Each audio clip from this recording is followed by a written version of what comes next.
Hello viewers, আসসালামু আলাইকুম। আমি আরেকটি মজার রেসিপি নিয়ে হাজির হলাম। আজকে আমার রেসিপিটির নাম হচ্ছে চিংড়ি মাছ দিয়ে শিম রান্না। তো প্রথমে আমি একটি ডেকচিতে সরিষার তেলটা দিয়ে দিচ্ছি, এরপর সয়াবিন তেলটা দিব। আর আমি এই রান্নাটা 2 তেলের মিশ্রণে রান্না করব। খেতে খুবই ভালো লাগে। আর গ্রামের মধ্যে কিন্তু বেশিরভাগ সরিষার তেল দিয়ে রান্না করা হয় থাকে, তাই আমিও চেষ্টা করি মাঝে মধ্যে সরিষার তেল এবং সয়াবিন তেল 2 তেলের মিশ্রণে রান্নাটা করতে। যদিও ওনারা লাকড়ির চুলাতে রান্না করেন, আর আমরা তো গ্যাসে করি। আসলে লাকড়ির চুলার রান্নাটা অনেক মজা, খেতে খুবই ভালো লাগে। তো যেহেতু তেলটা গরম হয়ে গেল, এখানে আমি একটা রসুন দিলাম, তারপরে পেঁয়াজ কুচিটা দিলাম। আর রসুনটা দেওয়ার কারণে সুন্দর একটা ফ্লেভার আসবে। এগুলোকে আমি নেড়ে চেড়ে দিচ্ছি।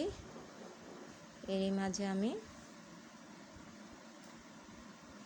অন্যান্য উপকরণগুলো দেবো। এর আগে কিন্তু আমি চিংড়ি মাছটা দিয়ে দিচ্ছি এবং একসাথে একটু ভেজে নিচ্ছি।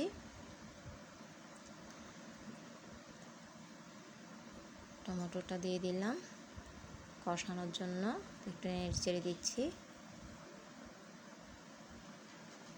দেখতে পাচ্ছেন।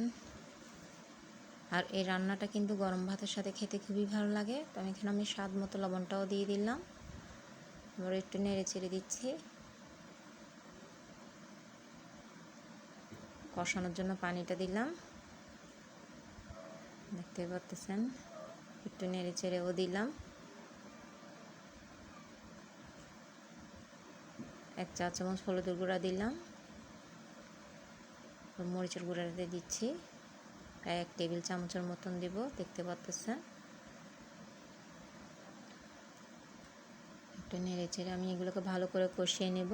এর মাঝে আমি সামান্য হলুদ পাতা দিব, বাকি হলুদ পাতা আমি পরে দিব, দেখতে পাচ্ছেন। হলুদ পাতাটাও দিয়ে দিলাম সামান্য করে। আসলে হলুদ পাতা দিয়ে রান্না করলে রান্নাটা খেতে এত ভালো লাগে যেটা ভাষা বোঝানো যাবে না। তো আমি এখানে শিমটা দিয়ে দিলাম, দেখতে পাচ্ছেন। আর কিছু কচুর মুখিও দিলাম। বড় অনেকে মনে করে থাকবেন শিম দিয়ে কি আর কচুর মুখি দিয়ে কি একসাথে রান্না করা যায়? আসলে যায়, এবং রান্নাটা খেতে আরও অনেক ভালো লাগে। অবশ্যই এভাবে একবার হলে তৈরি করে দেখবেন, এবং কার কেমন লেগেছে অবশ্যই কমেন্টসের মাধ্যমে জানাবেন। তো কচুটাও কিন্তু সিদ্ধ হয়ে গেল, দেখতে পাচ্ছেন। আর এই শিমটা কিন্তু এই বছরের প্রথম শিম রান্না করলাম।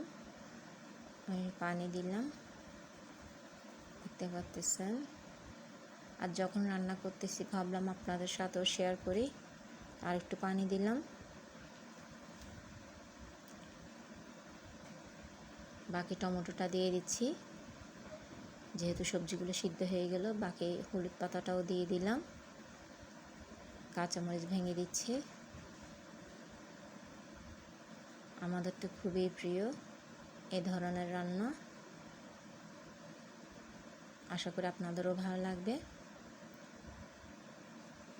তো দেখতে পাচ্ছেন মাশাআল্লাহ তৈরি হয়ে গেল চিংড়ি মাছ দিয়ে শিম রান্না। আশা করি আপনাদেরও ভালো লাগবে। দেখতে পাচ্ছেন এই ধরনের রান্না থাকলে আর কিছুই লাগে না। তো আজ এতটুকুই। দেখার জন্য সবাইকে ধন্যবাদ।